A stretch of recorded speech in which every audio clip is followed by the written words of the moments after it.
Assalamualaikum everyone. I welcome you all to the second session of NPAS named A Journey Through Time, in which we invite Pakistan's renowned scientists to share their insights and experiences with us. So the name of our guest today, I'm sure every physicist and mathematician will be familiar, and especially those from NUS.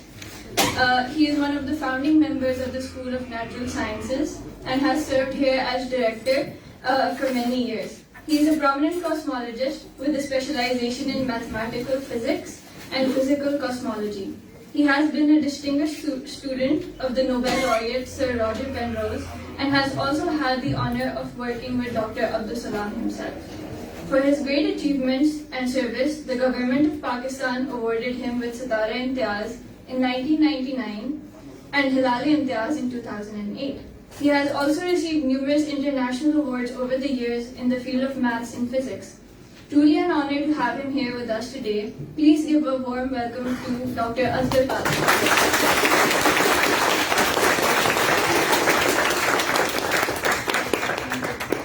कैसे हैं आप sir? बस ठीक है, शुक्रिया। अच्छा, तो starting of I am sure वो क्वेश्चन जो सब पूछना चाहते हैं किसी भी फिजिसिस्ट या साइंटिस्ट से, वो पहले यही होता है कि सर आपका फिजिक्स की तरफ इंटरेस्ट कैसे डेवलप हुआ? वो क्या टर्निंग पॉइंट था कि जब आपने सोचा कि this is the career I have to choose?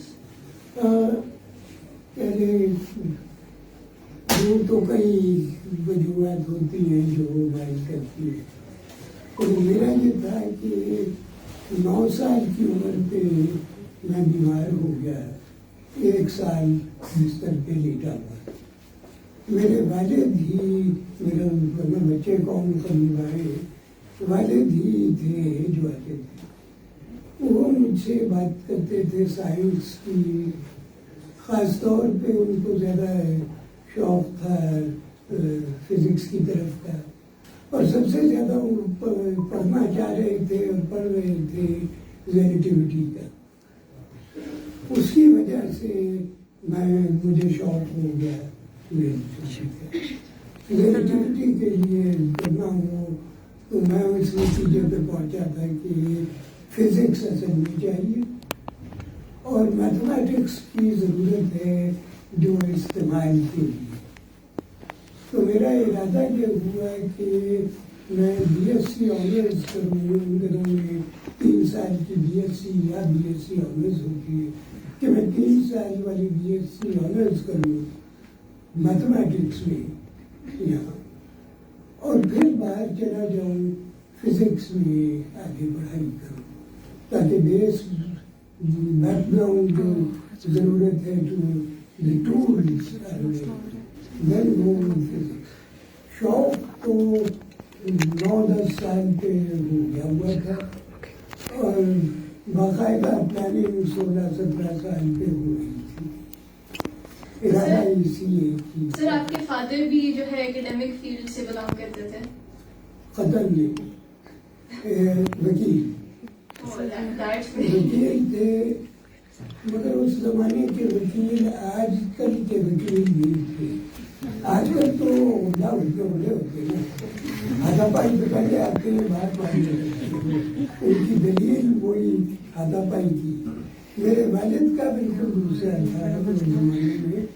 उस जमाने में उनके दोस्त वगैरह भी हर तरफ पे शौक रखते थे। उनका ये नहीं कि सिर्फ कानून पे पाबंद, इधर उधर सभी कुछ जानते। मेरे वालिद ने बल्कि मुझे कहा था, तो अपने आप को ये ना समझो कि एक चीज़ पे महबूब हूँ, कि ये नहीं पढ़ सकते हो या ये नहीं कर सकते हो। जब ज़रूरत पड़े तो जो चाहो तुम कर पाओगे, जो तुम चाहो सीख पाओगे। और तब से मेरे है वो भी है। वो एकेडमिक नहीं थे, मगर बेशतर एकेडमिक्स से ज़्यादा अलीम थे, ज़्यादा समझदार। ये तो बहुत अच्छी बात है कि आपके अपने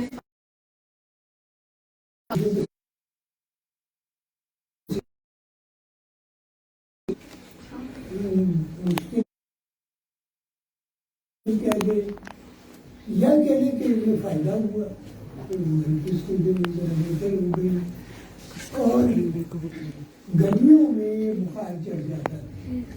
میڈیٹیشن پہ ایکسپیریمنٹ میں نے ایک اور کا کہا کہ مجھے وہ دے دے میں اس میں کروں گا. انہوں نے کہا کہ نہیں ہمارے پاس یہ تھرمل ڈائلیٹیشن کی ہے یہاں تو وہی کریں گے, چوائس کوئی نہیں. تھرمل ڈائلیٹیشن پہ کرنا پڑا. اب وہ پانی گرم کر کے اس میں کہ کتنا وہ زیادہ اس میں والیوم آ جاتا ہے وہ کیا, اور فارمولا وہ دیتے تھے 100 ڈگری کا. تو میں نے وہ 100 ڈگری والا فارمولا لگا کے جو جواب آنا تھا وہ آ گیا. انہوں نے کہا یہ تو غلط ہے. کر کے ظاہر ہے کہ غلط ہوگا. آپ نے مجھے کہا کہ 100 ڈگری کا فارمولا لگاؤں اور وہ 100 ڈگری ہے نہیں. ہم مریض کے قریب بیٹھے ہیں 6,000 فٹ کی بلندی پہ, یہ تو 94 کے قریب آنا چاہیے. آنے مگر تم نے زیادہ 100 کا ہی میں کیا کروں, نہ صحیح چیز مانتے نہ جو آپ کا من گھڑت فارمولا ہے اس پہ چلنا چاہتے, تو مشکل تو یہ بھی پڑی. آگے بھی میں بعد میں جب امپیریل کالج گیا تو وہ تو 3 سال کا کورس ہوتا تھا اور 3 سال کے بعد امتحان سارا ایک وقت, یہ نہیں جو کہ سیمسٹر سسٹم میں ہوتا ہے. وہ پورے کا پورا لے کے طریقہ یہ تھا کہ جو آخری سال میں کیا اس کے رد پرچے اور 2 پرچے ساری فزکس کو ملا کے first year to the last سوالوں میں وہ چیزیں ایک مضمون نہیں 3-4 شامل کر کے جواب نکالنا. یہ کمپریہنسو ایگزام اس کو کہتے تھے. وہ کرنا تھا اور عین وقت پہ مجھے یہ میرے گلے میں ذرا مسئلہ ہوا تھا. میں چلا گیا ڈاکٹر کے پاس. اس نے اس کی تشخیص پہلے کی یہ تو ڈپتیریا ہے, ڈپتیریا کے لیے آئسولیٹ کر لیتے, تو مجھے آئسولیٹ کر لیا.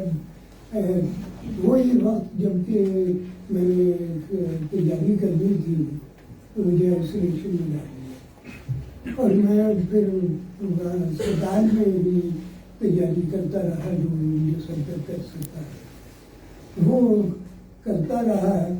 اور اوپر سے جو گلا خراب تھا وہ بھی پتہ لگ گیا کہ وہ مجھے ٹانسلائٹس ہے, اور طے یہ ہوا تھا کہ ٹانسل کا آپریشن ہوگا جیسے میں فارغ ہو جاؤں امتحان سے.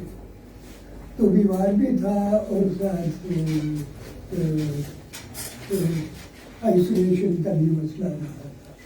جب وہ انہوں نے دیکھ لیا ڈپتیریا نہیں ہے مجھے رہا کیا تو پھر گھر جا کے تیاری جتنی اور کر سکتا تھا کی, مگر پھر وہ مسئلہ نہیں. اچھا سر, تو آپ نے بتایا کہ اتنی زیادہ جو ہے چیلنجز, اتنی زیادہ مشکلیں آپ کو پیش آئیں, تو اس سب کے باوجود آپ نے اپنے آپ کو موٹیویٹڈ کیسے رکھا ٹوورڈ یور فیلڈ؟ یہاں سے مطلب آج کل ہمیں ہوتا ہے نا, ہم کہتے ہیں کہ موٹیویشن نہیں مل رہی پڑھنے کی, تو how did you keep your self motivated? میرا یہ ہے موقف کہ یہ موٹیویشن نمبروں سے ٹھیک بنتی نہیں, پیسوں سے صحیح نہیں بنتی, شوق کے تحت ہے. اگر آپ کو پیسے چاہیے زرداری بنے, شریف بنے. اگر آپ چاہتے ہیں کہ بہت کچھ مل جائے تو پھر فوج کو جوائن کریں, چوروں کے اوپر یہ اس طرح کا کچھ ہو. اگر وہ گئے ہیں ایکڈیمکس میں تو اس لیے کہ یہ شوق ہے سمجھنے کا, وہ شوق کے لیے آئے اور پھر شوق کو بھول کے نمبروں کے پیچھے بھاگ جائیں یا کچھ اور, مجھے تو سمجھ نہیں آتا. مجھے شوق تھا سمجھنے کا, شروع سے مجھے اسی کی دلچسپی تھی. میں پڑھنا چاہتا تھا باہر تاکہ بہتر سمجھ سکوں. یہاں لوگ یہ نہیں جو صحیح طرح پڑھا سکے. اس زمانے میں بہت ہی برا حال. تو جانا تھا باہر, بہترین لوگوں کے پاس جانا چاہتا تھا. اس کے لیے پاس کرنا ضروری تھا. کبھی اچھے نمبر نہیں لیے, جیسے تیسے آئے چلے, مگر کہ پاس کر کے آگے چلتے چلے. تو میں پہلی علم حاصل کرنا چاہتا ہوں اور چیزیں سمجھنا چاہتا ہوں. میری موٹیویشن جب میں یہ DIC جو کہ پوسٹ گریجویٹ ڈپلوما کالج وہ کرنے پہ آیا, تو لوگ اس میں ریکوائرمنٹ ہوتی ہے کہ 3 مضامین لیں. پرچے میں کئی سوال دیے ہوئے ہیں, 3 کا جواب 3 گھنٹے میں 1 گھنٹہ لگا کے ان کر دیں. لوگ عام طور پہ 4 لیتے تھے یا 5, کیونکہ ان کو یہ تھا کہ اگر ایک غلط ہو جائے, کہیں ٹھیک نہ آ رہا ہو, سمجھ میں نہ آ رہا ہو, تو پھر دوسرا مضمون لے سکے, چوائس کچھ مل جائے. تو وہ کرنے کا طریقہ تھا اسکول میں. میں نے 10 کورس لیے. 10 کورس اس لیے لیے کہ میں نے کہا پتہ نہیں مجھے پھر موقع کبھی ملے گا یا نہیں ملے گا. میں آگے کچھ حاصل کر پاؤں یا نہ کر پاؤں, ابھی تو مل رہا ہے. اور غالب والا شعر ذہن میں رہتا ہے, مفت آتا ہے تو برا کیا ہے. 10 مہینے مفت تو بہت کچھ آ رہا ہے. کہتے ہیں مولا جب چپل پھاڑ کے دے تو چپل پھاڑ کے ملا ہوا ہے. اب اس کو ٹھکرانے کا میرا ارادہ نہیں تھا. موٹیویشن تو وہ ہوتی ہے, شوق ہوتا ہے. میرا وہ شاگرد تھا عامر اقبال, اس نے کتنے کورس نہیں پڑھے قائد اعظم یونیورسٹی, بہت فالتو کے پڑھے. ضرورت نہیں تھی اس کو ڈگری کی خاطر, وہ تو ٹاپ اسٹوڈنٹ تھا ہی تھا, مگر وہ لیتا گیا اور کورسز کیونکہ وہ پڑھنا چاہتا تھا. اس کا شوق تھا, وہ پورا کر رہا تھا. تو میرا تو خیال ہے کہ موٹیویشن یہی ایک ذہن میں رکھیں کہ آپ آئے کس لیے تھے. یاد کریں جب آپ پہنچے ہیں ایکڈیمکس میں کیوں آئے, اس کو یاد کریں تو موٹیویشن آپ کی برقرار قائم ہونی چاہیے. آپ دوسری طرف کی وجہ سے آئے ہوں تو غلط طرف آ گئے, ابھی بھی زرداری مل جائے. بہت اچھی بات کی ہے سر نے یہ والی. اچھا سر, جب آپ لندن میں تھے تو آپ سر راجر پینروز کی سپرویژن میں کام کر رہے تھے, تو ان کے بارے میں کچھ بتائیں, کوئی پرٹیکولر چیز جو آپ نے بہت ایڈمائر کی ہو یا ان سے سیکھی ہو. یہ 6 بجے تک ہے نا بات, کیونکہ راجر پینروز کی بات کرتی ہوں تو وہ چلتی جا سکتی ہے. سر کچھ تھوڑا سا اگر آپ بتانا چاہیں. ان کی چند باتیں جتنی میں کہہ سکوں, پھر بعد میں چاہیے آپ کی تنظیم پہ آپ روک دیں. پہلی تو یہ تھی کہ میں جب کہ PhD کے لیے ارادہ تھا کہ اب آگے چلوں, ارادہ یہی تھا کہ پہلے اس کے پاس کیا جو اس کا سن لیا تھا کہ کیا کچھ ہو رہا ہے. اور پھر جب میں کرنے کا وقت آیا DIC کا کورس ختم کر کے, تو راجر پینروز ادھر تھا نہیں. تو میں نے تو کہا کہ جہاں بھی کوشش تو میں کروں گا کہ داخلے کی جہاں ملے, میں جاؤں کہیں تو ان کو کہیں کہ آپ کے کوئی ہیں اپنے ارادے کے کس چیز کو کرنا چاہ رہے. میں بتانا شروع کرتا تھا کہ میرا خیال یہ کوانٹم گریوٹی پہ اس طرح سے سنتے جائیں. پھر کہیں کہ مگر ہمارے پاس کوئی اس کو گائڈ کرنے کے لیے ہے نہیں. آپ نے آنا ہو تو آ جائیں, مگر گائڈ ہم آپ کو نہیں گائڈ کر سکیں گے, آپ اپنے طور پہ ہی کام کریں گے. مگر آپ نے تو راجر پینروز سے بات کی, دوسری جگہ گیا پھر وہی, تیسری جگہ گیا پھر وہی. فائنلی وہ واپس آ گئے, امریکہ گئے ہوئے تھے, واپس آ گئے तो मुझे पता लगा था कि हमारे सेक्रेटरी से कह के अपॉइंटमेंट पहली मिलती थी, उनसे जाके अब मैं जो उन्होंने पूछा कि कोई है, मैं शुरू हो गया। और जब वो मैं थोड़ी देर बाद वो मुझे रोक देते थे, यही कहते कि हमारे पास नहीं। अब उधर पहली दफा मैं बोलता जा रहा हूँ, वो सुनते जा रहे हैं, मैं बोलता जा रहा हूँ, बहुत देर तक वो बोलता गया और क्या इरादा है और कैसे करना है। फिर आखिर पे बिल्कुल आराम से वो सुन गए, यूं करके बैठते थे और सुन रहे। फिर जब वो मैं ख़त्म कर चुका तो कहते और तुम्हारा क्या ख्याल है, कुछ 2-3 साल में ये मुकम्मल कर लोगे? लेकिन ये ख्याल ही नहीं आया कि मैं तो बता रहा था कि मैं क्या करना चाह रहा हूँ, वो तुम्हें क्या करना चाह रहा हूँ था। ये नहीं कि 2 साल 3 साल 10 साल सारी उम्र, वो तो सोचा ही नहीं था। फिर उन्होंने कहा कि ये मेरे बच्चे हैं, कुछ इनको देखो, तो इनमें से कोई जो दिलचस्पी का लगे। एक उनका अनपब्लिश्ड पर्चा था जिसमें तकरीबन वही बातें कही हुई थी जो मैं कह रहा था मैं करना चाहता हूँ।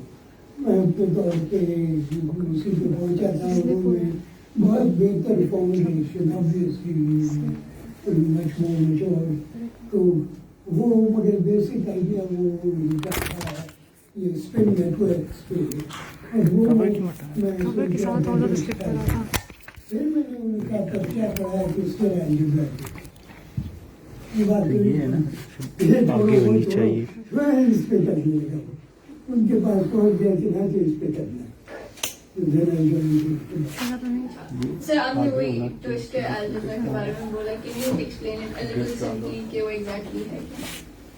It's not easy to explain, and let me convert to English because this is something that explaining will become very difficult. The point is, one wants to join quantum mechanics and relativity. They don't work well together. There's conflict. At various levels, there's conflict. And if one wants to get quantum mechanics and relativity together, one can try different routes. One route was treat general relativity as a spin-to field theory of gravity, and quantize the spin-to field, Dirac quantization, and you should have the answer. Dirac tried that, didn't work. Other people tried it, it didn't work. They said, well, this canonical method may not be good. Make it explicitly covariant, then it will work. It was even worse. Long afterwards, Hoft showed explicitly, Weltman that they derived the renormalization group equation and proved that that theory is non-renormalizable. It can't be made sensibly. It will give infinite results whatever you do and cannot be made sensibly. Quantum electrodynamics gives infinite results but can be made sensibly. Now, how do you go about doing this? Well, Penrose had a different idea. He said the problem is you're saying quantize the metric tensor. Just call it a spin-to field. That's not what you're talking about. It is the metric tensor. And you quantize the metric tensor, which gives distances, then you no longer have points. So you no longer have a continuum. So you can no longer use calculus. All down the drain. How do you get around that? Well, his idea was what is quantized and we deal with very well is angular momentum. Take units of angular momentum, and this is also the idea I had, which was there in his spin networks, take the angular momentum, a bundle of angular momentum is a particle or whatever, another bundle is another particle, and this particle sends out a unit of angular momentum here and receives a unit of angular momentum back or across, whichever way, and thereby both get to know each other. And so you're going to use angular momentum to define points. Not that space-time is fundamental, angular momentum is fundamental, and it is quantized, and from that you will build up the space-time. What he did was, now that's the technical aspect of it, he used spinors, two-component spinors, complex vectors, which represent, if you keep it in the straightforward way, null ways, null cone on the null cone. But it isn't just a vector along the null cone, there's a little flag associated with it. When you scale the vector, it will scale up by just the length coming out that way.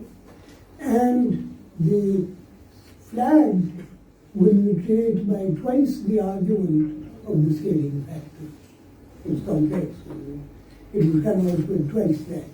This will provide you the structure that you can use. So he took the spinner, which we have just described, and then he said, now you take a spinner and allow it, that's what is your unit of angular momentum, spin half. And you take it all the way along on the line, so there's a position vector which allows you to do a translation and go further and further along on the null way. So you've got an entire null way. That is a twister. Where two twisters intersect, you will have a point. But the twister is not generally, does not correspond to a null way in real space. It is in complex space. The space that we have to deal with is a six-dimensional space, and there are, if you look at these twisters, they'll have the set of geodesics, the lines, status lines available associated with them, will be, the whole set is called a congruence. The congruence will either have a positive or a negative twist. That's why they call twisting. There's a twist. Now with that twist, you're able to deal with the thing that's the positive and the negative, and between them there'll be what he called null twisters, which are between positive and negative is zero. And so if I can just complete this, it will say you have the null twisters which correspond to the real congruence of null geodesics. And so now when you want to do your calculations, you've got something where you can do by doing contour integrals in the null space, the twisted non-twisted space. You can get results for the scattering amplitudes. And why I wanted to insist on saying this was, we got finite answers with that. All the infinities disappear. They go on with the supersymmetry and so on, and hope that you'll get cancellations.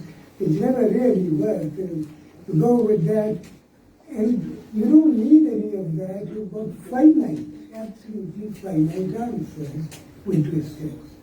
The only problem is it only works at present on the null cone. That is that you at the speed of light. There will be ways to get down, but it's going to be tough. People don't want to do tough work. That was kind of hard to understand because I'm just a third year student for now. But I hope some people understood that, but it was very interesting.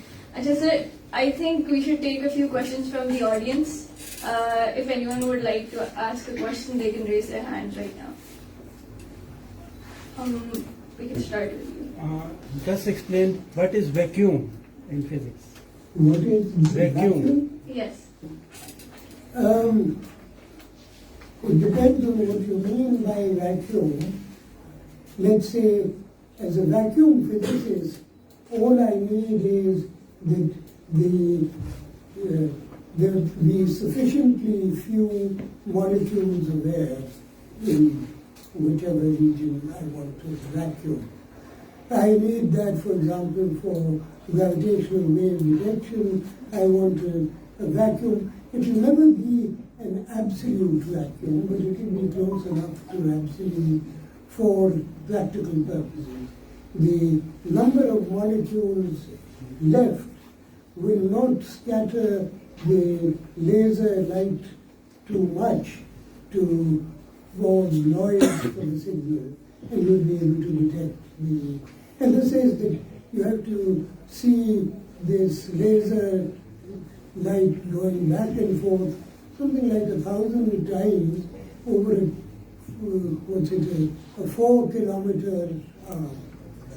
So 1,000 times, that's 4,000 kilometers, 4,000 kilometers, and you've got to get them to interfere, and you can't afford to have too many molecules there. That is one type of thing that you might mean by a vacuum. This is the vacuum that most physicists would want. Quantum physicists want a very different vacuum. There is, what you were saying, there's nothing there, is not nothing as molecules or anything. We're saying we can talk about 1 photon, 2 photons, 3 photons, 4 photons, etc. We can actually talk about how many photons by the number operator acting on some state. Now this is very much more formal. We say there will be, if you have 10 and then you apply the number operator, you will get 11. When 10 is the number, you apply a creation operator, you will get 11. You apply annihilation operator, you get to 9.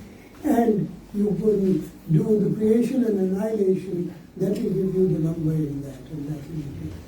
And I can go on annihilating from the 10 down to 3, 2, 1, and what I finally get, the state, will be the vacuum. This is what I call the vacuum. I'm going to be using this in quantum electrodynamics, not with Tristia's, because we haven't got there well with that, which otherwise we could. But with the normal quantum electrodynamics, you get infinities.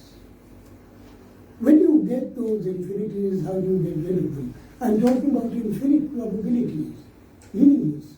The probability can only be 1 at most, 1 or less. How are we talking about infinite probability? Well, the way one gets around it is to say that at the base, when you're saying you have the state on which you act, it isn't actually that state. You have to require that it is an element of the Hilbert space, which is a unit vector. Then you have to renormalize the vector. So you use the renormalization procedure for the vacuum. Now, what would happen when I have a charge or something there? Well, you will have the charge produce a positive charge, produces negative charges, produces positive charges, produces negative charges. So what was actually there was nothing. It builds up into something enormous, infinite. Now I divide by that infinity in a limiting sense, and I get a finite answer. That is the renormalization procedure. This is called the dressed operator and the dressed state. When I do this with the dressed operator and the dressed state, I'm no longer talking about that vacuum as a vacuum. It's a vacuum which consists of particles and antiparticles continually creating and annihilating each other. I'm not saying that they're actually there. The formalism requires this. If you're going to use that formalism, you have to go with it. If you use twisters, you may avoid all of that formalism.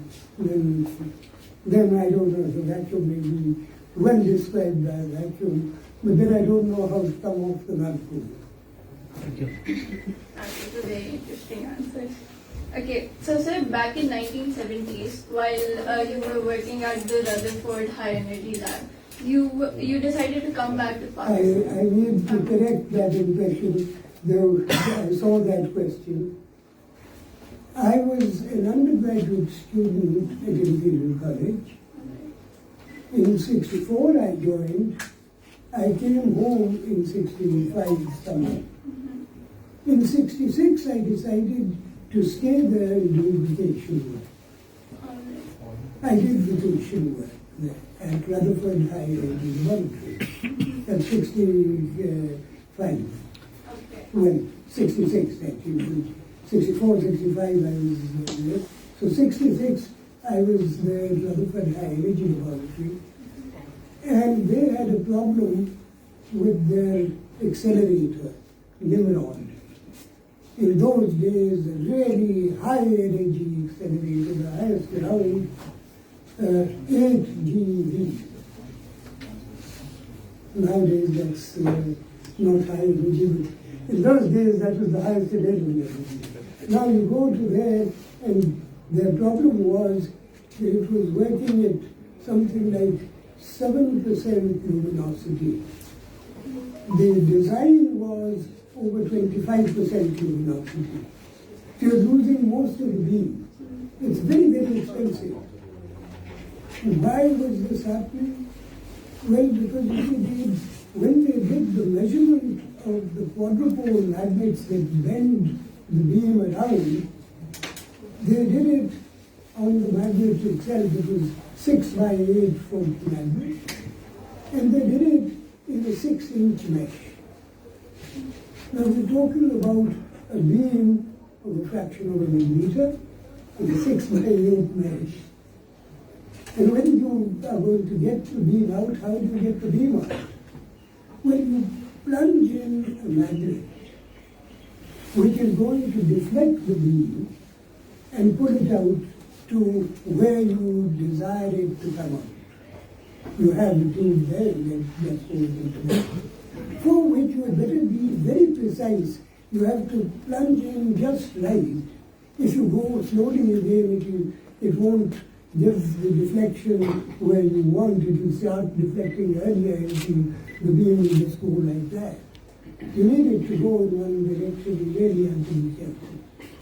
So you go with that carefully, and then you pull the beam out. Well, the problem was, where will you plunge in the magnet to? Where the beam will be collected. And where is the beam collected? Where the gradient of the magnetic field in the z direction, where it's the toroidal in the z direction. There, that is where you want to get it, just wherever it will be the maximum. Now you do an interpolation to find where it is maximum. When you do the interpolation, you've got a mesh, so you go over the mesh here and you go over the mesh here, and the interpolation will never be all that precise. So you get a cusp where these two interpolations will come, and that will give you an infinite gradient, and so you will guess that the particle is there. Actually, you want to feed this into the computer, and the computer will plunge in here, no, here, no, here, no, here, no, here, because at each place it's... When you were trying to do that, it was in a glorious mess. What did they have to do? They had to get it to just the right place. you need to interpolate much better. First, I got taken the simple answer to them. First, they said the simple answer for me, give an analytic solution. Within a matter of an hour or so, I gave them the proof that you can't get an analytic solution giving the Z component only, no XY measurements. You can't get an analytic solution with which you can fit. So that's nonsense. Then they said, well, work this out numerically, and for that, then they had done that work. So I then did work on programming a computer. It was an Atlas machine, to give it just right so that there'd be no spurious cusps around, and you get to maximum. I had nearly completed it when my vacation ended. So then they invited me for the next year. So that was 67, when I was completing my BSc Honours. And I went there for that and completed it. And by then they had got not the Atlas but an IBM machine. And I had problems because the programming I'd done for the Atlas went wrong when I did it for the IBM. Because there was a leakage current in the IBM when it stored, and it would store a number which I had to convert to the integer value, so it would bring it down, and then it would go wrong because if I stored a number like 1.0, it stores it as 0.9999 whatever, and then when I take the absolute to the integer value, it's 0, and when I divide by 0, it says error, overflow. That's what happened. So then I had to correct for that, and I did so fairly soon. And then with the phase space diagrams for the London magnet, I'd done that. And they asked me to write a library subroutine for interpolation for IBM, which I did. That is 67. I was offered a position to study computer science right at the beginning in England in 67. I was never offered higher university after that. This is misleading. I don't know if you got it from Wikipedia. But let it be a lesson for everybody. Wikipedia is not reliable. It can be arbitrarily false. There'll be others and other things. All the students here should listen to that. So in Pakistan, when you were in Pakistan, you were working with Professor Riazuddin at Pakistan Atomic Energy Commission. Not true. Okay, I'm sorry about that. This also I wanted to correct. I can now talk about that, it's no longer restricted. When I went to the International Center for Theoretical Physics it was 72.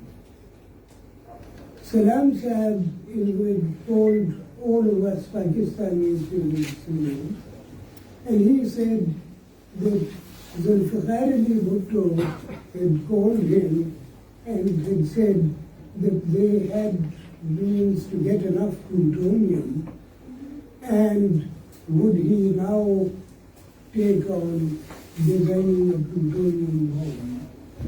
And he asked all of us who had either been his students or maybe not his students but had been educated because of him, and ICTP because of him.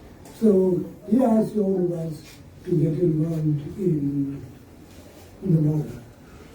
The idea that we had discussed and understood it, and Riaz wasn't there.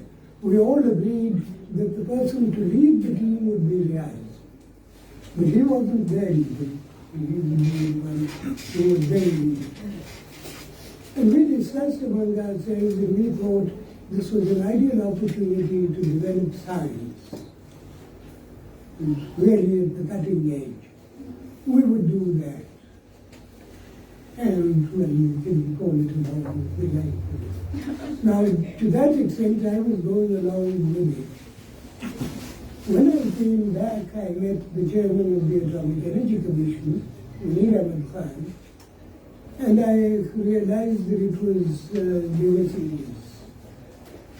Now, I was serious about not actually being involved in building the bomb.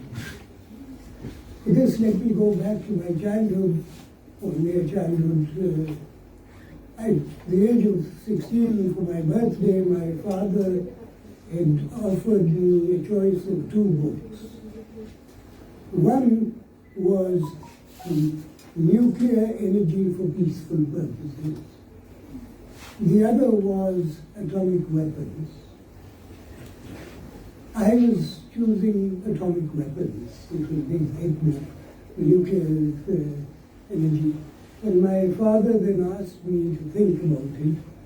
Did I want to actually get involved in making destructive weapons? And I concluded that I did not. I chose the other book. And since then, I've chosen the other road. I was not going to go into building bombs. As a child, I built rockets. Well, not child again. Started at the age of about 14, and until 16, 17, built rockets. Then I wasn't really interested in going further with anything for destructive purposes. And the atomic weapons was very much destructive purposes. Making the atomic bomb, I did not approve of, I did not believe in. Whether Saddam said it, Yazidin said it, or anybody said it, I wasn't in with it. I knew what was going on. I had a lot of students who joined the Atomic Energy Commission and the ARA. I was associated with the Atomic Energy Commission through Yazidin for the Nathaniel Summer College, 76 songs.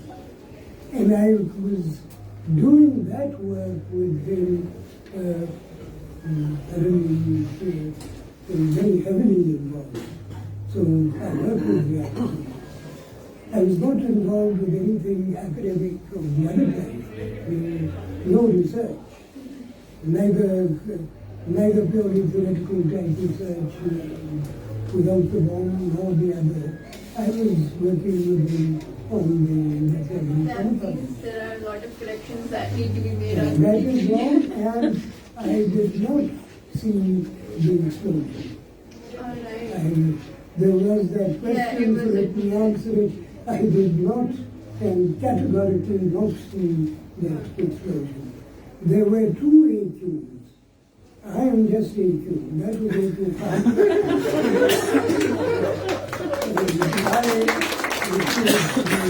Associated with AQ 5. So why did you when the nuclear bomb was made and Pakistan was successful in doing so, even then weren't you proud that our country is finally able to defend itself, or were you still not approving of it? I do not see that there will be defense skills provided by law. I disagree with that. When the time comes, Modi will be ready to hit even if we are ready to hit. It is Modi. Give a sensible man there, he'll never be hitting in the first place. No, the bomb will only be one way of destruction that is now provided that wasn't there before. What we were worried about was they have a bomb and we don't, and they can coerce us. That's what we were worried about.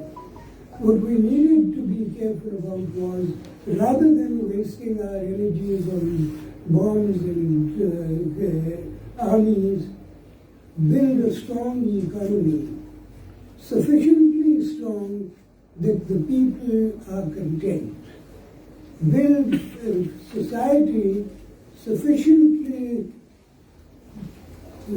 friendly to the members of the society that they would prefer to keep it rather than to let it go. They will be your defense. It isn't going to be worth anybody's while to try to walk in. They will face too much resistance. Just see what happened in Vietnam, see what has happened in Afghanistan. you need to be sufficiently firm in yourself. If you're fighting among yourselves, okay, then the bomb does nothing for you. You can fight and you're never able to do anything else. That's okay. Alright, sir, if I'm not wrong, you were able to meet Dr. Abdul Salam himself. Not only meet, I did have a lot to do with Abdul Salam. Please tell us. I was not his student. Okay. You were colleagues. I only met him, but I was not his student. I joined in '64, and he had started the ICTP just then, and so it was a matter of he would be there and go and pay my respects, but that was it. At ICTP, he was much more insistent in pushing me to try to do things for the development of science in the country. And he did manage to do so. Once when I'd gone there in the earlier stage, he said, you have to try to get your country to do more on this, and otherwise you'll be cut off from all of the facilities here, and you'll be stuck on your own. I said, you don't realize how difficult it is to do anything in Pakistan.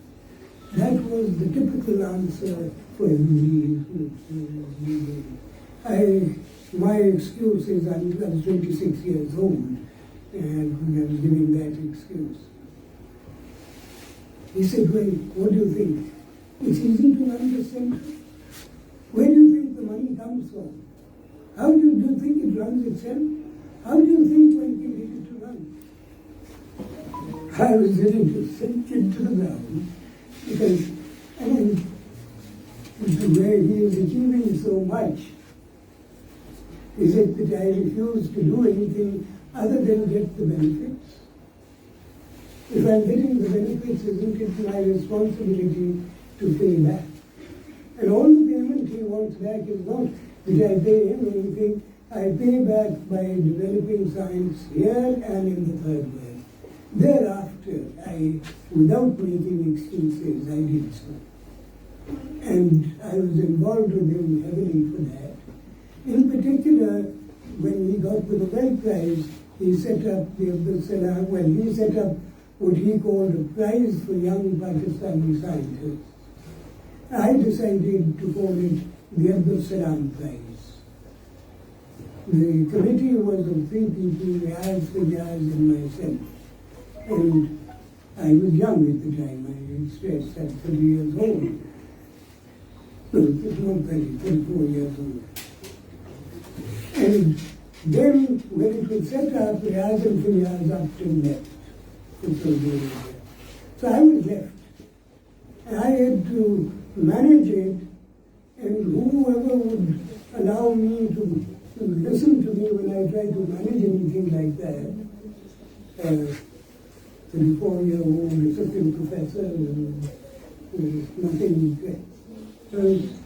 So I decided to call myself the secretary of the Salam Prize Committee. For practical purposes, I was the Salam Prize Committee, and I started running it that way. And it worked extremely well. And Salam told me in great pride that other countries were trying to emulate the Salam Prize that we had started here. So I worked with Salam on these things. The one time with anything academic with Salam, I had worked on a paper on strong gravity, which was a suggestion of Salam of spin to Meson field with a very high mass, the F Meson. And he pointed out that then the F and G would mix, the graviton and the F would mix, and you would have then a certain amount of effect from the F that would be strong gravity.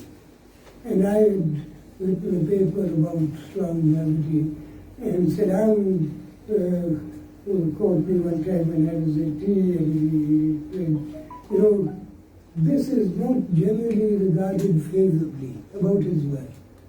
Strong gravity. It's not generally regarded favorably. You should try working in other areas. That was you stopped me short with fellows, but otherwise there's a whole lot more I could tell you about fellows. Sure, well, due to shortness of time, we can't go These into are the the great people. That's so true. They're people you can go endlessly on them. We would love to arrange another session with you regarding this. I'm sure everyone would love to hear it. Achha, sir, moving on. Sir, one question that I really wanted to ask you was that why do you think बाकी countries में, European or American countries में, they are able to produce so many Nobel laureates in different fields, but in Pakistan there are only 2 as of yet? Why are we so lagging? Which two? Malala Yousafzai and Dr. Abdul Salam.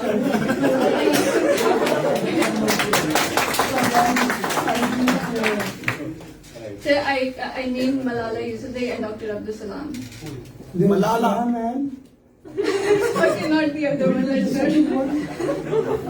Malala Yousafzai. The Nobel laureate. Yes, yes. Malala Yousafzai. Yes, only 2 Nobel laureates. Well, one thing one could say is we've had only,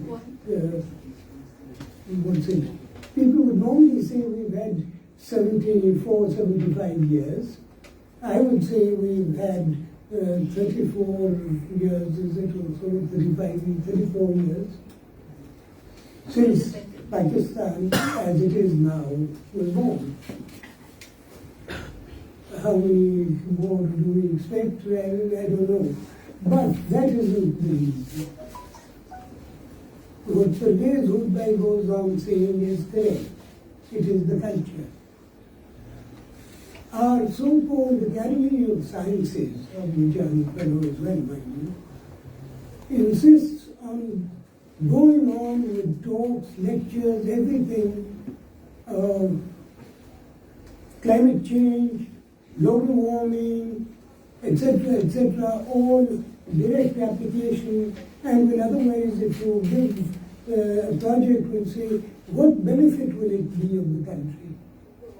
It's an Academy of Science, Pakistan Academy of Science, PAS.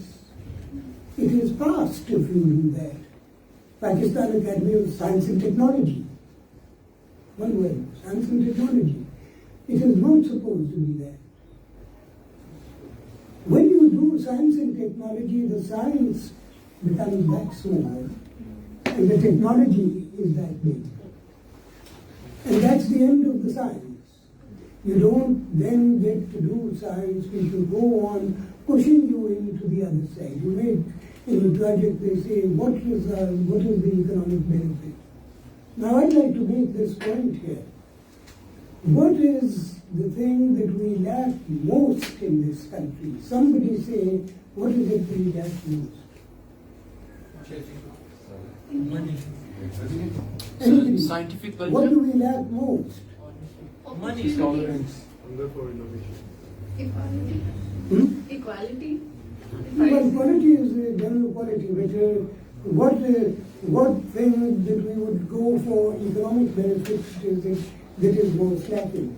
Professional ethics. He said professional ethics. Professional ethics. Well, professional ethics is certainly lacking, but more than that, there have to be the people, the professionals to have the ethics, right? Now I'd like to do a little bit of a calculation, even if it goes a bit over time, I'd like to do that. 220 million population. More than 50% school going. Say about 125% million school going children need to be educated. Give a factor of 25. 125 million, how many do you need? 25. Well, 5 million? 25 times 5 million is 100 million. You need 5 million teachers, competent teachers. Go over your school period. How many competent teachers did you have? Any? Nil? Most people had nil. Now, I can't just turn a switch and get 5 million teachers. I can't buy 5 million teachers. How do I train? How do I educate the population? I try to train teachers. They're not competent, make them competent. 5 million, I'm going to get the 25 factor and get, 200,000 teacher trainers. But we don't have 200,000 teacher trainers around. So how will you get the 200,000 teacher trainers? By getting teacher trainers. And that I'm talking about from the 200,000 going down to about 4,000, which we didn't have. And that is where I have to go to the tertiary level of education. What is it that is most lacking? Higher educated people, people who can teach. What is needed most is teachers. What we have is incompetent teachers. What is needed most is competent teachers. Remember that when I put in these factors, I have not been fair. I'm treating it as if everybody I produce goes back into producing more. If that is what happens, there will be no standards. You must have at least 50% dropping out from the process of reproduction to doing other things at each stage. Factor of 2, 4 times over 2 to the 4, 16 factor down. Understood. That is the stage that we need most in all is people who can actually understand what they do. We don't need a lot of research papers. We need people who can actually teach, who actually understand what they're doing and can then transmit that understanding and are sufficiently motivated, as you talked about it from the beginning, that they are going to motivate their students, who will motivate their students, who will motivate their students. There will be a watering down, but you need to be doing that really hard. We don't encourage science. We encourage technology.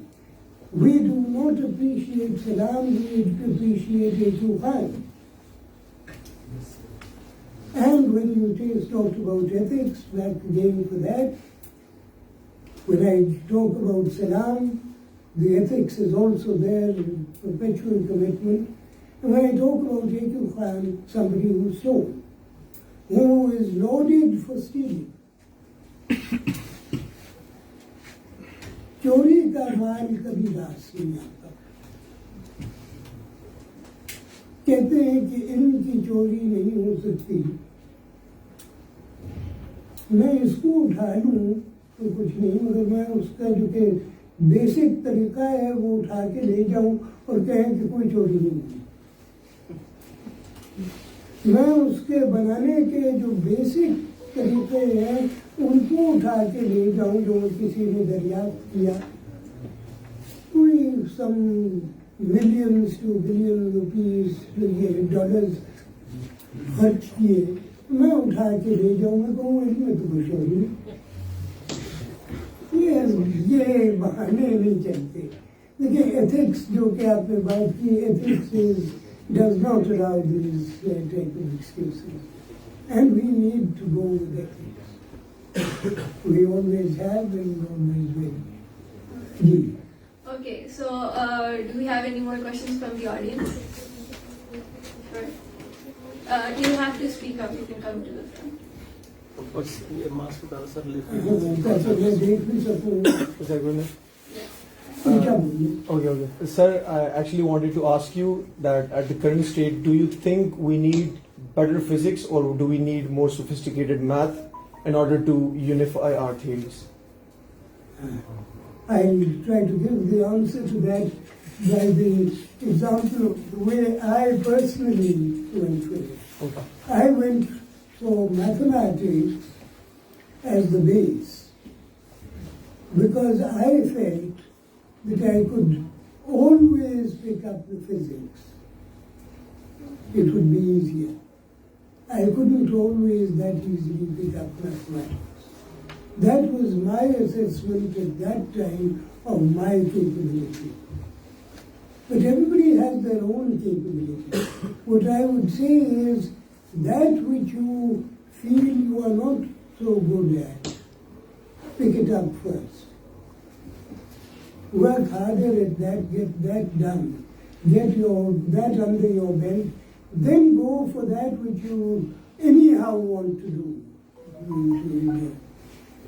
It is very necessary to keep it flexible because I went the way I felt I could understand. You must go the way you feel you can understand. That which you find easier, let it wait. That which is going to be a burden, a duty, do it first.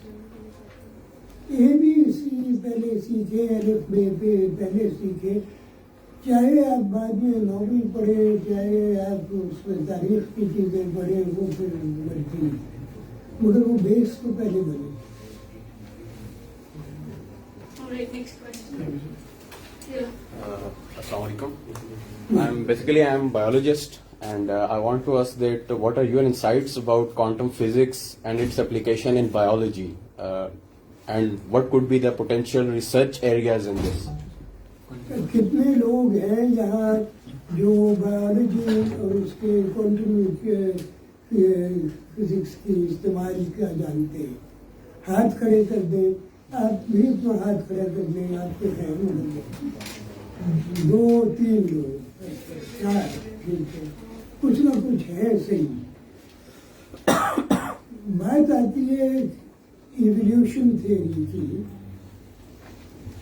क्योंकि evolution में जब ये करते हैं तो basically जो उसके model है वो प्रेडेटर पे मॉडल पे चलता है कि survival of the fittest means कि सभी अपनी कोशिश कर रहे हैं और जो उनमें बेहतरीन चल जाएगा वही सर्वाइव करेगा, दूसरा ज़ाहिरन रह जाएगा तो वो उस तरह डेवलप होगा।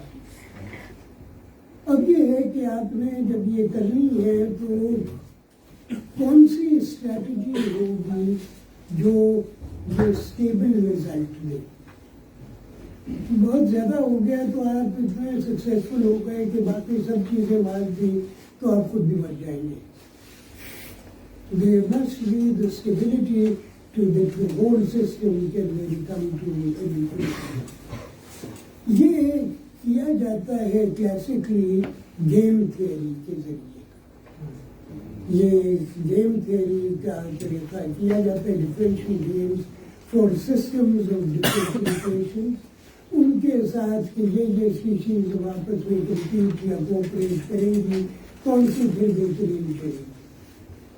उसके लिए मसला है कि general tendency with game theory is stability नहीं आती, it goes wrong. The best example with game theory is the Paper's dilemma. There's two people who have committed a robbery, bank robbery, and they've stolen money and hidden it. The police catch them. Now they separate them into two groups. They tell each, if you tell us you will go free and we will then get that money and we will put the full punishment on the other person. Now each one fears that the other will get because it will be to their benefit. So the police has a good chance of breaking their partnership. If neither told, it would be fine, but you see, somebody is going to tell sooner or later, and that will be the end, because they won't trust each other finally. Then that will not be stable. That is an unstable solution. So this is an example. Now, the prisoner's dilemma can be done quantum mechanically. The quantum game theory applied. And in that case, you get evolutionarily stable solutions, ESS as we call it. Now that is the area that I know of. In fact, I proposed that this be done to somebody who had been at this place actually when it was camp, was Asghar Qadir, who was in quantum games and so on. And I had come to this as an idea, and I wrote to him, we should work on this. He'd gone to Australia. He wrote back giving me the reference to a paper which had just got published a couple of months earlier. So I was there at the right subject, the right place, but I was still a little bit late. But then I'm not a biologist or anything, or even quantum games. I think just I work in anything and everything, so I did. But that area, you could perhaps try to pursue. I gave you Iqbal, the other name is Cheon, Cheon, Iqbal, and I forget the initial Cheon. And look up their work and look up others. This was published in PhysRev Letters and would have been around about 2010 or so, maybe a bit earlier, maybe a bit later. From there you should be able to get in and look at evolutionary statements of the solutions. That evolution theory is your best bet. Where there's that type of competition, quantum theory allows you possibilities, whereas classical theory will give you either or, that gives you that and. You can have both together at the same time. Go back to the prisoner's dilemma, the quantum prisoner's dilemma. The police has kept them apart. If you see, they're connected by the entangled wave function. The entangled wave function keeps them connected, and so they do not break down. That's the simple solution of the quantum prisoner's dilemma. You can do it with mathematics, but I did it just with the simple understanding, obvious understanding. You know how to get a cake is to be given to two children. You have two children, and there's the cake, and both want the cake. Let's say it's a small cake. You want to give half and half. How do you do that? If you cut it, they say, but he's got the bigger piece. How do I get exactly even, or at least no objection from either of them?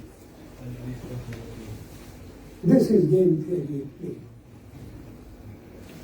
I get one of them to cut the cake and say, when you cut the cake, your sibling is going to take the first choice. So you make it unevenly against the bigger piece. You try to keep it as even as possible, and if it isn't fully even, you say, okay, what the hell, I've got to do, and I'll put that in. वरना बंदर बांट बंदर बांट का तो सुना हुआ है? Yes, sir. Okay, sir, I think we're running out of time, so I would like to ask you some final remarks or something you would like to say about NUST and your time at SNS. Remarks तो पहले बहुत दिए general. अब क्या estimates की बात कर रहे हैं? Yes, sir. Like, how was your time here, and how does it feel to be back? میں نے جب کہ یہ شروع کیا تھا تو یہ SMS تھا ہی نہیں, یہ کیمپ تھا. And we were just camping wherever we could. ہمیں جہاں موقع دے تو ہم جاتے camp. This was the Center for Advanced Mathematics and Physics. میں نے یہ بنایا, میں نے یہ چلایا, اور اگر وہ ٹھیک بھی تھا تو میرا ہی قصور, یہ تو ٹھیک ہی تھا. یہ تو اس پہ تو کوئی بات ہی نہیں. یہ چلایا, مسائل پڑھتے رہے ایڈمنسٹریشن کے ساتھ میں زیادہ اور زیادہ, کیونکہ وہ توقع رکھتے تھے کہ میں یہ ایک ساتھ میں کہا بھی مجھے آپ یہ چھوڑیں, آپ کے یہ جو ریسرچ وغیرہ, آپ پرنسپل بننا سیکھیں. اور میں کہا کہ میں پرنسپل نہیں ہوں, میں پروفیسر ہوں جس کے ذمے پرنسپل کا کام لگا ہے. وہ ان کے ساتھ گزارا چلانا مشکل ہوتا جا رہا. ان کو بھی اتنی دشواری لگی ہے شاید جتنی مجھے لگ رہی تھی, تو انہوں نے کہا کہ اب ٹھیک ہے جیسے صاحب آپ اپنا ریسرچ کریں اور کسی اور کے ذمہ لگاتے, تو پھر کر دی. تو I enjoyed not only that when I was professor, میرا ہی اسٹوڈنٹ آزاد سے دیکھیں یہاں پرنسپل لگا, and I enjoyed working here all the time. جو مسئلہ ہوا, they expected me to do something which I regarded as unethical, and they felt کر دینا چاہیے. ادھر جا کے بالکل بات وہاں ختم ہوئی, اور despite my being a professor emeritus انہوں نے ختم کیا. میں آپ کی بات کہا تھا about being back in SRS. Back to I was just here a short while ago, میری اسٹوڈنٹ کا ڈیفینس تھا. So I have been back to that. So do you see any changes or improvements here? Do you see any changes or improvements here? میں تو شامل ہونے کو تیار رہتا ہوں, اس میں تو کوئی اور نہیں. بات تو ہے کہ جہاں جن لوگوں کے ساتھ ہوئی تھی پہلے ڈس ایگریمنٹ کہنے ٹو بی پولائٹ, وہ ادھر ختم کر لیا اور میں پھر آگے نکل گیا. اور پھر واپس گھڑی کو کبھی واپس نہیں کیا جا سکتا. آگے چلتی یہ آپ کی جو اپنی جگہ ہے, مگر وہ گھڑی واپس ہی آتی نہیں, تو اٹکی بھی ہوتی ہے. یوں تو جو میں جرنی تھرو ٹائم لے جاؤں بھی تو میری ٹائم مشین ذرا خراب ہے, وہ کوئی 74 سال کے پیچھے نہیں جاتی. میں 76 کا ہوں, وہ 74 کے پیچھے نہیں جاتی. Thank you so much. I have one request. بات صاحب اپنی ایک نظم سنا دیجیے.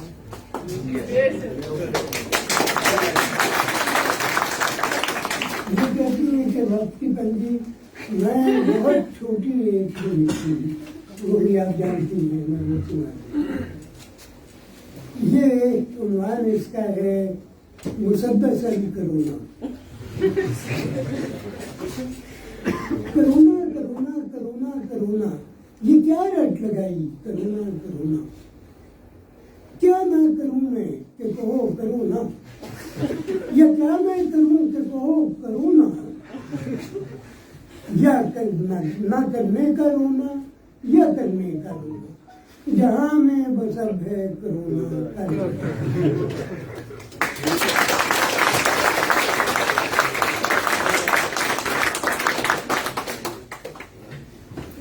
Thank you so much, sir, for being with us. I really enjoyed it, and I'm really honored to be able to interview you. I hope you all enjoyed as well, and I hope to have sir again with us sometime soon. Inshallah. A great round of applause once again.